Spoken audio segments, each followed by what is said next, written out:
So ayan, okay na itong ating crazy cut. So ayan. So may design tayong ibang tiles. So galing sa natira namin sa isang project yan mga kares. So ito, yung mga galing dito sa loob. So yung mga nagtabasan ng siruho mga kares, para hindi naman masayang. So nilagay natin dito.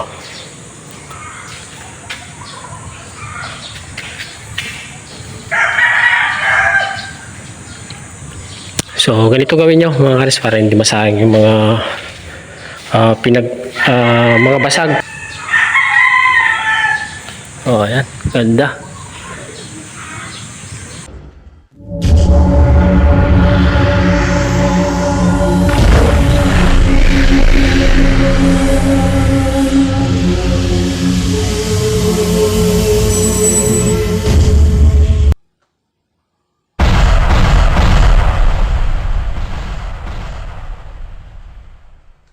Sa isang mapagpalang araw, so last day ng mga kasama natin dahil patapos na itong project na naman natin.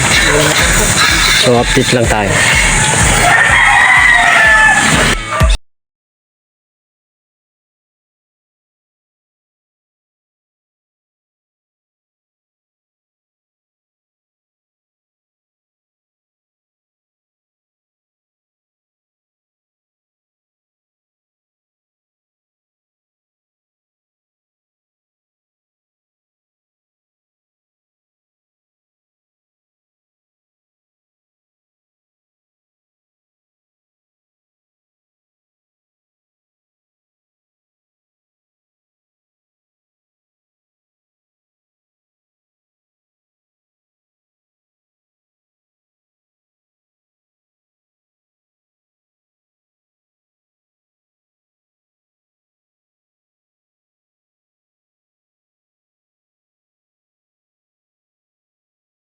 Ayan. So may diamond siya dito sa mga gilid, yun na lang yung mga basag-basag. So yung design nito mga kares, malaki doon at palit ng palit dito. So yan.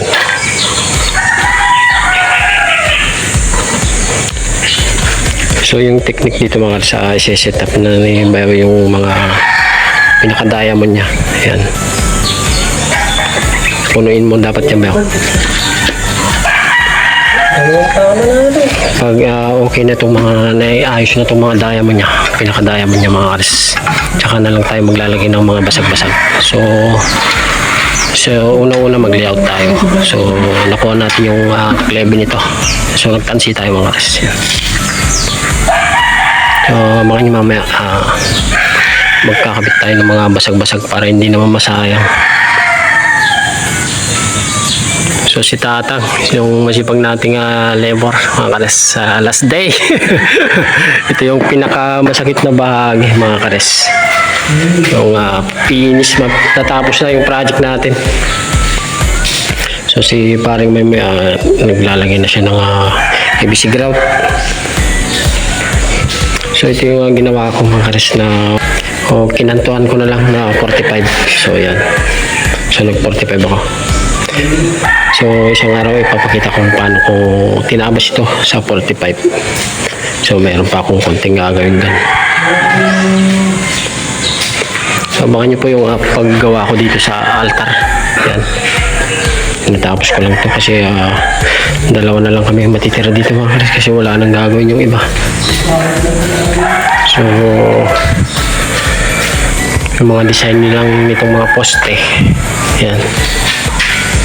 Mga poste, mga design mga marble design ko ito mga kasi, samahan nyo po. Ayan, so finish na ito pinaka flooring.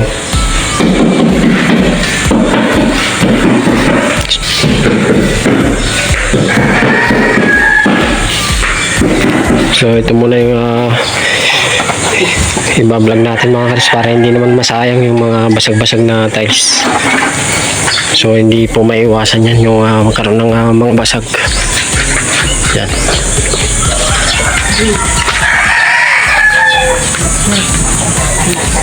So papinis na itong ating project.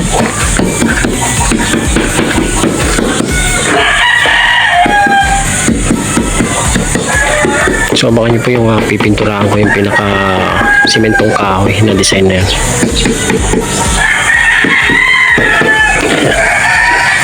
So sa una, dry pack yung ginagamit namin. So pag naglagay na ng mga basag-basag, basa na yung pinaka-flooring. Para ipagpatong na lang natin yung mga basag-basag. Yan. Okay, hi ka. So siya na lang yung makakasama ko. Kasi siya yung kami yung kauna-unahan trabador sa unang project.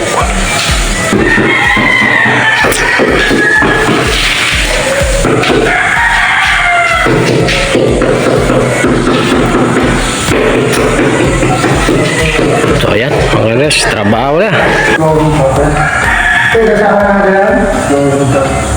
So habang kinakabit ko yung diamond mga kares, magbabasag tayo yung gagawin natin ang greasy cut. So kinakabit muna yung diamond nya. So siguro yun lang na nakagagas para hindi matamaan yung mata niya.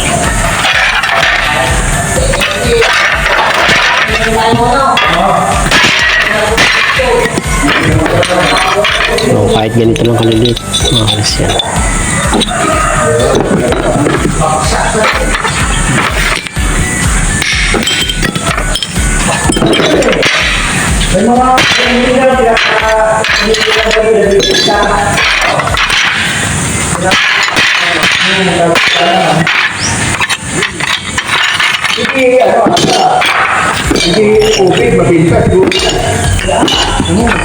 So yung una, dry pack mga kares. So pag kinabit na natin itong basag-basag, so medyo basa na para ipapatong na lang natin to.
So yun mauuna yung pinaka-design niya, yung pinaka-diamond mga res. So dry pack yung ginamit dyan. So pagdating sa mga basag-basag, medyo basa na para ipapatong na lang. So, yan. So mapapansin mo gumagalaw-galaw yan. Pero sa buhay mo kumati yan, sakto na tama. Sa buhay mo, maninto kumapo ajay simentong to yun eh. Sa buhay puro. So, sasabuyan na ito ng puro mga kares para pag matutuyo na siya. Para pag natuyo, kukuskusin na lang.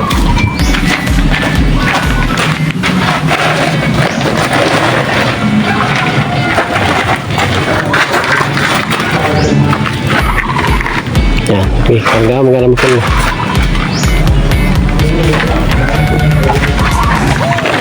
So pag natuyo ito mga karsa, kuskusin na lang. So siya na yung pinaka pampakapit ng ating mga basag-basag na tiles.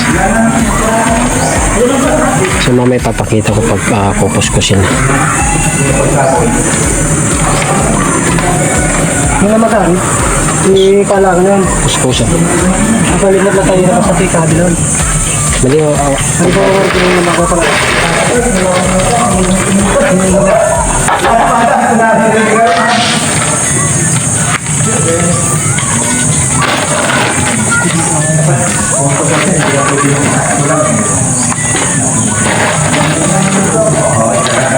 Ay, kutsara mo.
Labas na yung ating greasy cut.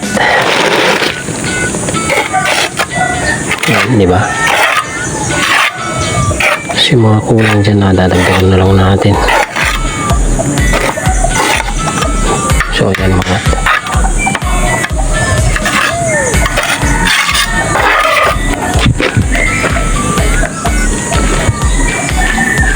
So ganun lang.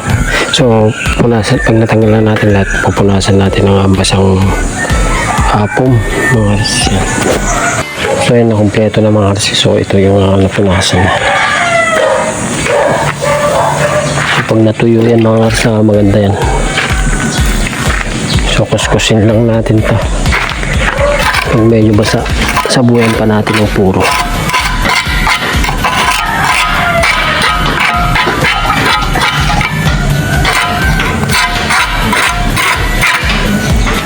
So ito medyo basa pa to. Sasabuyan natin ito ng puro.